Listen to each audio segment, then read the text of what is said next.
آهنگ بشم به وصلت در دستگاه ماهور از غلام حسین درویش. درویش خان در سال 1251 خورشیدی در تهران متولد شد. پدر او حاجی بشیر اهل طالقان بخش زیدشت بود و ستار می‌نواخت، با موسیقی کمی آشنا بود و مادرش از ترکمانان بود. غلام حسین توسط پدر همیشه به درویش نامیده میشد و لفظ درویش لفظی بود که همیشه پدر استفاده میکرد برای او و همین دلیل نام خانوادگی او به درویش در اومد و او به غلام حسین خان درویش به درویش خان معروف شد. در 10 سالگی توسط پدر به شعبه موسیقی نظام فرستاده شد که از بخش‌های از دارالفنون بود و به سرپرستی موسی لومر فرانسوی که از مستشاران فرانسوی بود که در ایران خدمت میکرد و در موسیقی ایران تاثیر زیادی داشته. در اونجا درویش خان با خط موسیقی و با نوازندگی شیپور و طبل کوچک آشنا شد.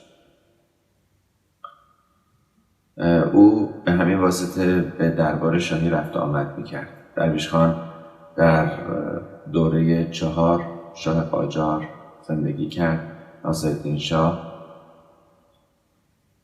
مظفرالدین شاه، محمد علی شاه و احمد شاه. بعدها با آشنایی با استاد بزرگ تار آقا حسین قلی به شاگردی ایشون در اومد و ردیف‌های موسیقی رو فرا گرفت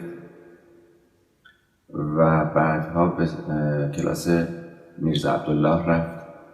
درویش خان اگرچه به تار معروفه ولی در ستار تبحر بیشتری داشت. در جنبش مشروطه وقتی انجمن اخوت تأسیس شد، کنسرت هایی رو در اون انجمن برگزار کرد و گروه هایی رو رهبری کرد که این گروه ها معمولاً به هدف کمک به مثلا قحطی زدگان روسیه یا حریق زدگان آمل یا کمک به بازسازی و خرابی بازار تهران در هنگام آتش سوزی یا ایجاد مدرسه فرهنگ و همچنین غارت زدگان ارومیه برگزار می شد و درویش عواید اینها رو برای امور خیریه هزینه می کرد. او همچنین عاشق گل و گیاه بود و در منزل خودش گل و گیاه پرورش میداد. از ابداعات درویش میتونیم ایجاد پیش درآمد رو به همراه و همکاری رکنالدین خان مختاری که در یکی از این کنسرت‌های انجمن اخوت تصمیم گرفتند یک ضربی به صورت گروهی قبل از درآمد با هم اجرا کنند نام ببریم. ابداع پیش درآمد ایجاد یک فرم جدید در موسیقی ایرانی بود که برگرفته از گوشه های یک دستگاه یک ضربی می ساختند. این ضربی به صورت سنگین معمولا اجرا می شد و به صورت گروهی قبل از ورود به درآمد دستگاه نواخته می شد و درویش خان چند قطعه پیش درآمد هم ساخته که بسیار اجرا می شود. توسط گروه‌های مختلف موسیقی سنتی هم اجرا شده. از ابداعات دیگر او اضافه کردن سیم ششم به تار بود، یعنی سیم هنگام، سیم با قبل بم که به تبع ستار این کار را انجام داد. قبل از این تار 5 سیمه بود. وقتی به گوش میرزا حسین قلی رسید که درویشی همچین ابداعی کرده در مورد پیش درآمد، او یک تار رو بغل کرد و گفت اگر پیش درآمد اینه من میتونم ساعتها پیش درآمد بزنم و به صورت بداهه با اینکه با این فرم آشنا نبود ولی وقتی براش تعریف کردن که چیه به راحتی میگن چند ساعتی به نواختن یک قطعه با فرم پیش درآمد پرداخت به صورت بداهه. درویش خان 22 آهنگ بر جای گذاشته. او رو به قول سعدی حسنی محقق موسیقی میتونیم اولین کسی بدونیم که در موسیقی ایرانی تحول ایجاد کرد. او همچنین به موسیقی غربی هم نظری داشت و سعی کرد قطعاتی در اون سبک و سیاق هم بسازه و البته او به سفارتخانه‌های مختلف هم میرفت و هشت و نشت داشت با برخی از خانواده‌های سفرا و با اونها هم میگن که هم نوازیگاهی میکرد با پیانو و قطعاتی به سبک و سیاق موسیقی کلاسیک غربی میساخت. او اولین فردی است ایرانی که کلاس موسیقی در ایران دایر نمود و شاگردان بسیار زیادی تربیت کرد. او رسم داشت که برای هنرجویانی که فارغ التحصیل میشن تبرزین هدیه کنه و این تبرزین ها از جنس مس، نقره و طلا بود که طلا به کسانی داده میشد که کل دوره ها رو گذرانده بودن و از جمله این افرادی که تبرزین طلا رو تونستن از درویش خان دریافت کنن مرتضی خان نیداود، ابوالحسن صبا، سعید هرمزی و موسی خان معروفی بود.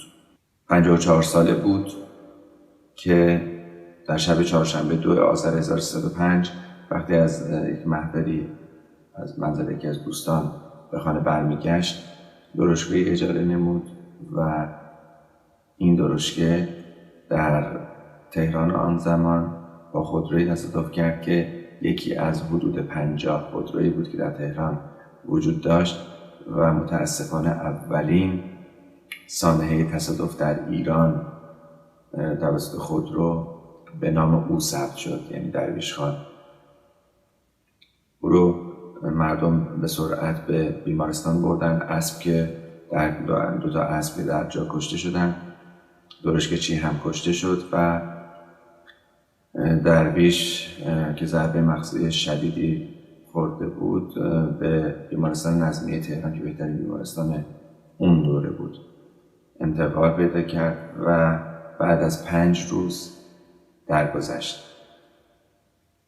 او در ظهیرالدوله به خاک سپرده شده میان امامزاده قاسم و تجریش شمرون.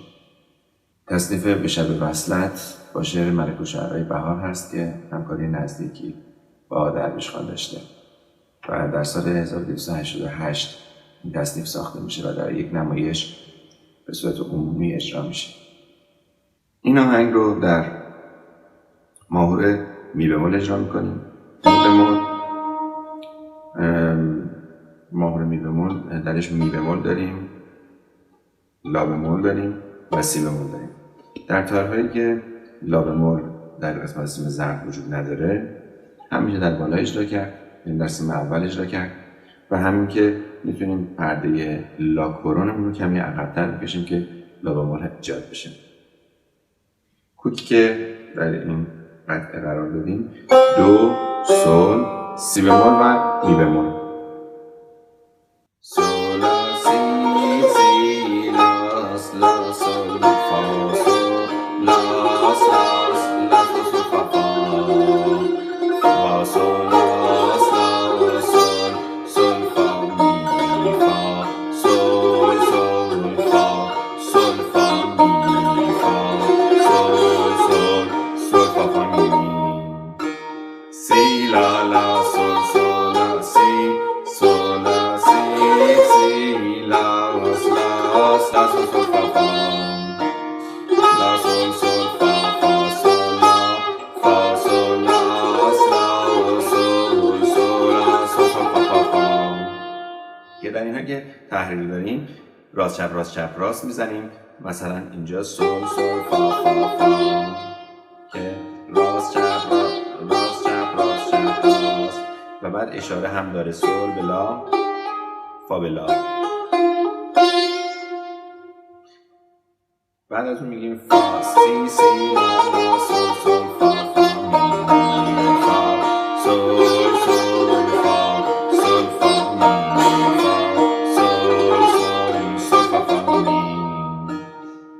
سی سی لا سول لا. اینجا گوشه فعلی هست که روی لا بمول تاکید میکنه. سول فا می فا سول لا سی سول لا. تکرار میشه. سی سی لا سول لا سول فا می فا سول لا سی سول لا سول لا سی سی لا لا سول فا سول لا لا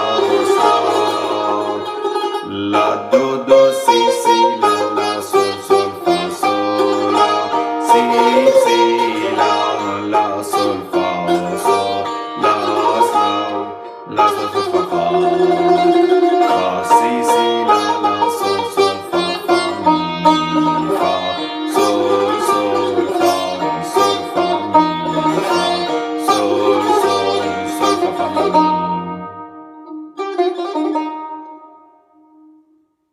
این قطعه با سرعت 76 اجرا میکنیم. به شب وصلت جانا دیوانه شدم، به شب رویت جانا پروانه شدم، جانا پروانه شدم. به ماه روی تو من جانا حیران و ماتم، ز غم عشق تو شد جانا صبر و ثباتم. به حال من نگر دلبر دلبر زار و نزارم، جانا زار و نزارم. شیدای توام تاج سرم بیا ببرم، رسوای توام چشم ترم بنشین ببرم. عاشقم کردی جانا دلت را بردیم، به زلف سرکشت دلبر دلبر گم شده دلم، جانا خون شد جگرم. به ماه عارضت دلبر دلبر حل کن مشکلم، جانم حل کن مشکلم.